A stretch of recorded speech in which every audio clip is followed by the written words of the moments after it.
Mental health is one of the biggest issues of the 21st century. I've been myself depressed in 2020, and healing from that taught me some super valuable lessons that I'll try to share with you today. I'm Edgar. I lost 100 pounds under a year, and now my goal is to help people improve their health. Today we'll first assess how good or bad your mental health is, and then I'll give you the 4 best things that personally helped me to improve my mental health and go out of depression. Let's get into it. Okay, for the start, I will need you to take some pen and paper, or if you're maybe on your computer, take out your notes app, because what I'm going to do now is I'm going to ask you some questions and you'll need to answer from 0 to 3. So 0 will be never, 1 will be sometimes, 2 will be several times a week, and 3 will be every day. First question is, do you feel despair or sadness? So 0 is never, 1 is sometimes, 2 is every week, and 3 is every day. Do you feel bored by what you got to do? So your work, your schools, things you have to do. Do you sleep badly? So struggle to go to sleep, maybe sleep too much, maybe wake up a lot of night. Do you feel very tired? Do you struggle to stay awake during the day or to do what you were supposed to do because you're too tired? Do you have enough energy? Do you have negative thoughts about yourself? Do you think that you're a bad person or that you're a loser or things like that? Do you struggle to focus? Do you feel anxious? Do you lose control over yourself? So when I'm talking about losing control, I'm talking mostly about your emotion. You can't seem to be rational and to do what you're supposed to do. Do you struggle to relax? And last one, are you easily triggered? So do you snap fast? Do you get angry really fast? Or do you burst into tears for nothing? That's the question. So these were 10 questions, and it will give you a score between 0 and 30. We could say that between 0 and 10, you're good. Between 10 and 20, it's not really good. And between 20 and 30, your mental health is not good. But it's not rocket science though. So the goal with this video will really be to improve your score and maybe, I don't know, to reduce it by at least 25% or more. So maybe if you got 20, the goal is to get to 15 after a week. So the first action step of this video will be to save this video, maybe in your watch later or in a playlist that you have, and to come back at it after a week to answer again these questions and see if your score improved. Now I'll give you the 4 things that really helped me the most improve my mental health and to go out of depression. First one is objectives. For me, this is the most important one. I give you the gold in first because it's so important that I can't wait any longer to give that to you. Objectives are the best things for mental health, because if you have objectives in life and you try to achieve them, no matter how small your objectives are, it doesn't need to be something unreachable or something big. It can be something small. It can be, I don't know, reach 30 minutes of walking every day. It can be small things, but objectives helps for a lot of things that counters depression and bad mental health, like boredom, like self-worth, because if you achieve things, so you achieve objectives quite frequently, you'll have a better self-worth than if you don't. Self-respect also, because you know that you can do things and that you are able to do what you have planned for yourself. And lastly, it goes a little bit with self-respect, but trust. You gain trust in yourself because you set out an objective, and when you accomplish it, you know that you're able to hold your words and really to do what you want to do. So you're not a robot, you're a human that's able to act and to do whatever you want. I know it's quite a logical thing, but if you don't have the proof of that, if you don't accomplish things quite frequently, it can be hard to really feel it and live like that. So for me, objectives are really the cornerstone of a good mental health. The first actionable step you will have is to find an objective for yourself. It doesn't matter what objective it is.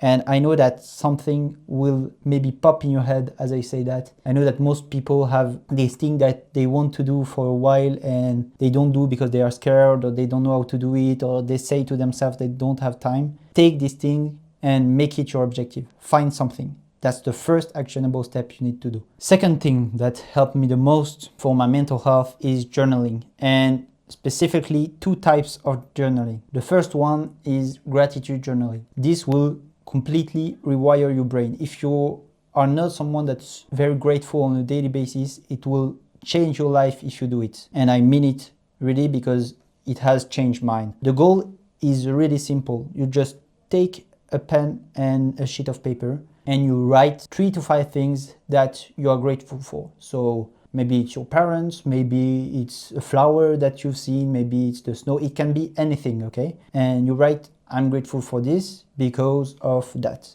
So only thing you need to write is what you're grateful for and why. That's all, really simple. And the second thing I really did with journaling is objective journaling. So it goes with the first point that we've seen, objectives. And journaling for objectives works like this.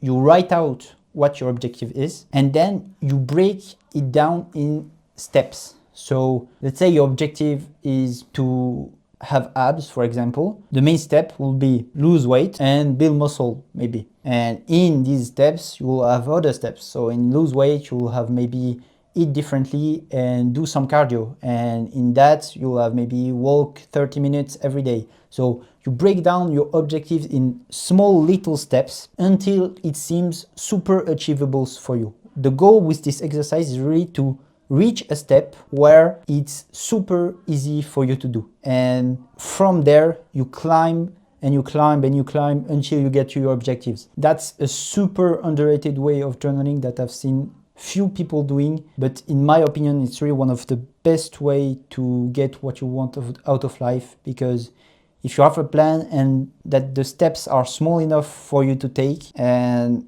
they are not that scary and the skill gap can be big but not that much, it will be really easy for you to achieve your goals. So actionable steps for journaling. Pause the video right now, take a sheet of paper, write 3 to 5 things that you're grateful for today and why you're grateful for them. And on another sheet of paper, write what your objective is, the one that we've seen in the first step. Break it down in steps. It doesn't need to be very precise in the beginning. Just visualize and write what you think the steps are to achieve this goal. And at the end, write 2 things that you can do tomorrow to go towards this objective. So maybe if this objective was getting abs, tomorrow it will be walk 30 minutes and research about how to eat to lose weight. Okay, so the end goal of this exercise is to find 2 things that you can do tomorrow to advance to your goal, and tomorrow it will be your priority to do them. If you really want to better your mental health, you pause this video right now and you do this. If you don't do it,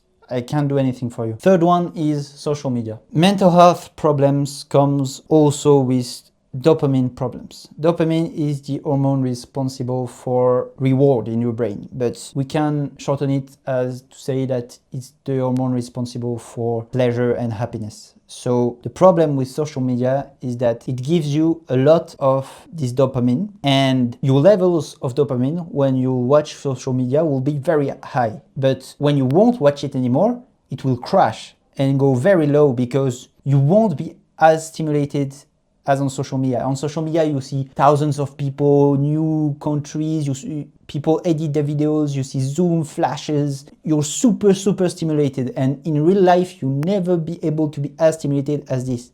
So the problem is that because you're that stimulated when you watch social media, the baseline of your dopamine goes up. So that becomes your new baseline for dopamine, your new normal happiness level. But the problem with this is that maybe things that will maybe make you happy before, normal things, simple things that are not as stimulating, won't cross the baseline. And that's a problem, because it means that normal and simple things won't get you pleasure and won't make you happy anymore. So the only thing that will make you happy would be truly stimulated and be on social media or watching things. But that doesn't fulfill you, doesn't bring you any lasting joy. You're only happy, you would only have pleasure when you watch social media. So when you go out, you're not happy and you're sad and you're depressed. So social media are really bad for your mental health for this reason, and also many more, like comparing yourself with others unconsciously, wasting time just in general. So the actionable step for this one, and it will be quite brutal for some, is to delete all social media. You need to stop watching at videos. That's the best way that you will help your mental health. And I don't say that you need to do this for life, but you need to do it at least for a few weeks if you truly want to better your mental health. It might be less important for people that are like 15 points and below, but if you are at 20 points or more from the test we did at the beginning, I truly recommend that you delete all social media and you only keep like WhatsApp to discuss with people. And if you tell me, I need Instagram or Snapchat to talk with other people, you don't. Just give your number to these people on Instagram and Snapchat if they are that important that you can't delete the social media, and they will write you on WhatsApp. Now, if you're like 15 or below and you still want to make improvements with social media, but you don't want to delete everything, at least stop watching shorts and short form content. All of these things like Reel, TikToks, shorts on YouTube, stop watching that. Never watch that again. That's the worst thing you can do, because at least long videos like this, you can watch them and you choose to watch them and you can learn things from it. And it's less of a change of stimulation than shorts, because shorts every 10 to 15 seconds you got a new hit of stimulation, a new thing to discover, and it's really, really bad for your dopamine.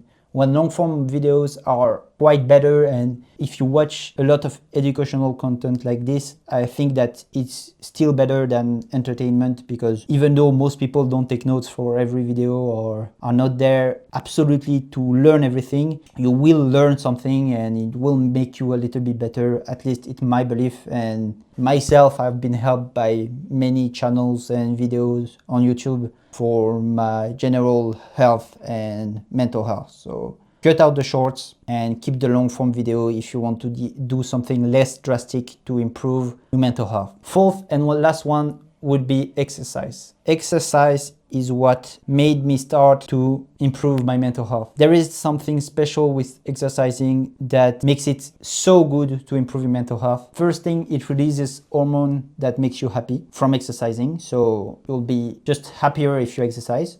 That's a cool thing. But another thing also is, like I said, you know, the objectives and everything we talked about in the beginning. Exercise gives you an objective because you always want to get maybe a little bit stronger or better at this specific exercise, or have a little bit more muscle, or change your body. And all of these are always objectives. Like there is 99.99% of people that train with an objective, that do exercise with an objective. And even a walk is an objective in itself. Like you go on a walk, you go from point A to point B, it's an objective. So for me, exercise really gives you this great self-worth, because you know that you're doing something hard, you know that you're doing something good for yourself, and it makes you feel good. So in my opinion, if you want to get a better mental health and you want to be happier, exercising is truly something you should do. And if you're not, you're missing out a lot. And it doesn't have to be something really scary or really hard. It can be like push-ups in your room and daily walks. That's good. It doesn't need to be crazy, okay? You don't need to go in the gym and push weights, or there is no obligations, there is no standards. You just need to move your body however you want. It doesn't matter, okay? So the actionable step here will be, take the paper you normally have out on your table or where you are, and write one exercise that you will do tomorrow or today if it's early in the day. It can be something super easy, it can be something hard, it can be a run, it can be a quick walk, it can be 20 push-ups, anything. Just write an exercise you will do today or tomorrow, and when the time comes, do it.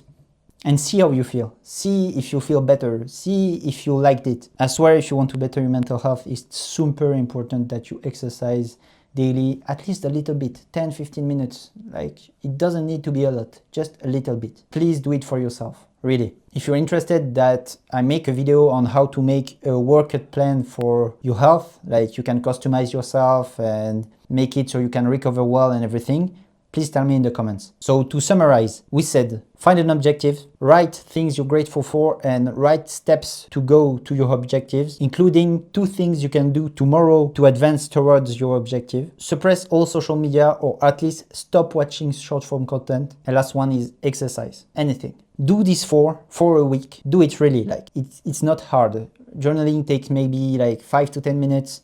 Exercising can be 10 to 30 minutes. Social media will, if you delete it, it will just give you more time. And focus on an objective that you set for yourself for a week. Do that and come back to this video, redo the test in the beginning and see if you get a better result. If you don't get a better result after a week, write in the comments and I'll try to help you. It's the end of this video. Please go check the link for my newsletter in the description. It's step-by-step guide and advice on how to improve your health. If you enjoyed this video, you'll definitely enjoy my newsletter. So please go check that out. Subscribe to be notified for my next video. I always appreciate you for staying until the end. Really, I hope this video will help you if you're in a bad spot right now. I'll see you next time. Stay healthy.